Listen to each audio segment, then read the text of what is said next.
Helen Yee here with Eyes on the Game, here being joined by the legend, the UFC Hall of Famer, Mr. Michael Bisping. We are poolside. First off, it's always great to see you. We saw you briefly in Jacksonville. Yeah, thank you, Helen. It's always great to talk to you and David. I apologise, my dogs are running around, so if they're a distraction, my apologies. But yeah, always good to talk to you, Helen. Yes, and I see that the dogs definitely love the schmo behind the lens right now. Right now, the schmo is he's getting acquainted with the dogs. You know, I mean, Harriet is jumping all over him. If we could spin the camera around, I mean, this would get taken off YouTube pretty quickly. The schmo is getting a little too comfortable over there.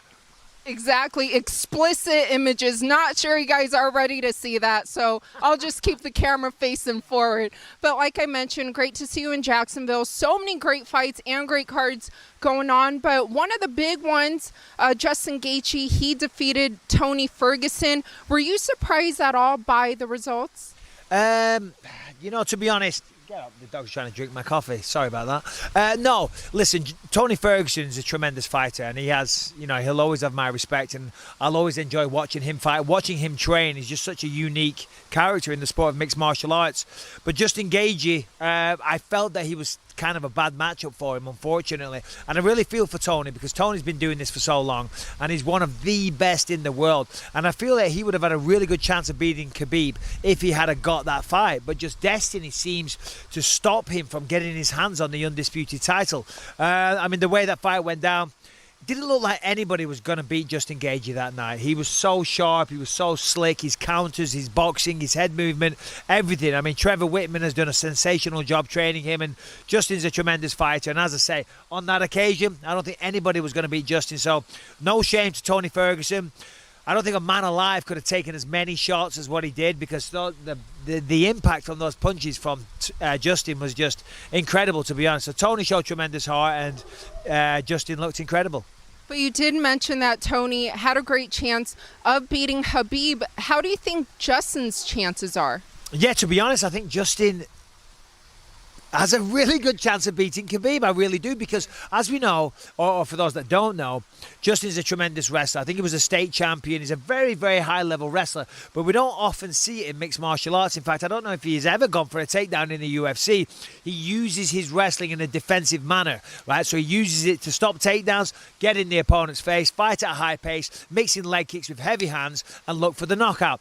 Against Khabib, I think he's got a really good chance of stopping the takedowns. If you look at Al Iaquinta was able to stop a lot of the takedowns. Now, Khabib still won a decision, but still I think Justin will have a better chance of stopping the takedown, and I think he'll be more effective on the feet. So I don't know. It's going to be a great fight. It's going to be very, very close, but we could have Khabib possibly getting beaten for the first time ever. Not that I'm rooting for that. I'm a fan of Khabib. I love Khabib. I love the way he handles himself. Sorry, Habib, not Khabib.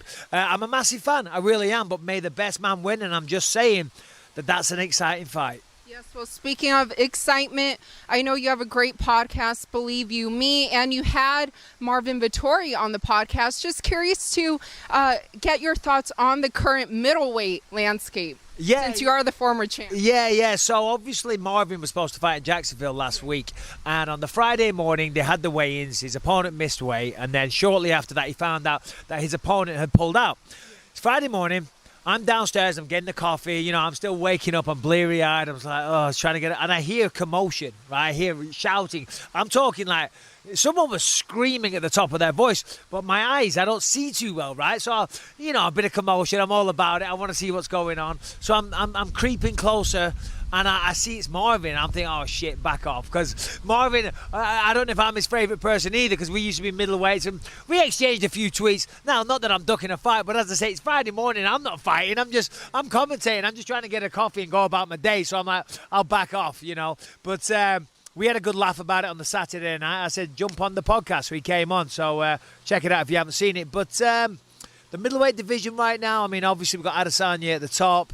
Who's challenging next? Yeah, so he did tell MMA Junkie that he wants to fight Paulo Costa sometime in the summer, Fight Island. Yeah, that'd be an amazing fight. Costa versus Adesanya. Of course, Costa is the next in line. Beat Yoel Romero. He's a tremendous talent. That's an exciting fight. Can't wait to see it. Who do you think wins? I don't know. It's too early for that. Look at you, Helen. I mean, I admire it. You get the clicks. You get the baits. You get the Adesanyas talking shit. You get the Costa saying, I hate Michael Bisping.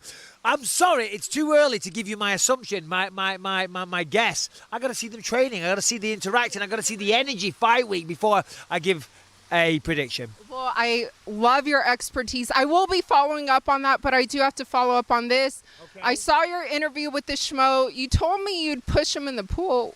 Where is that? Yeah, well, you know, I mean, he was asking me these tough questions. He was calling me a company man repeatedly. I am a company man. I love working for the UFC. The UFC have looked after me since 2005, and it's been a tremendous time being a part of the organisation. But the Schmo, I don't know, he was saying it in some kind of negative connotation attached to what he was saying. I'm like, I'm going to have to find out if this guy can swim. Right, I'm going to take him to the deep end, and I'm not talking about jiu-jitsu. I'm literally going to throw him in the deep end, and I'm going to bury him. I'm going to stand on his head and fucking keep him down there. Pardon my language, Helen.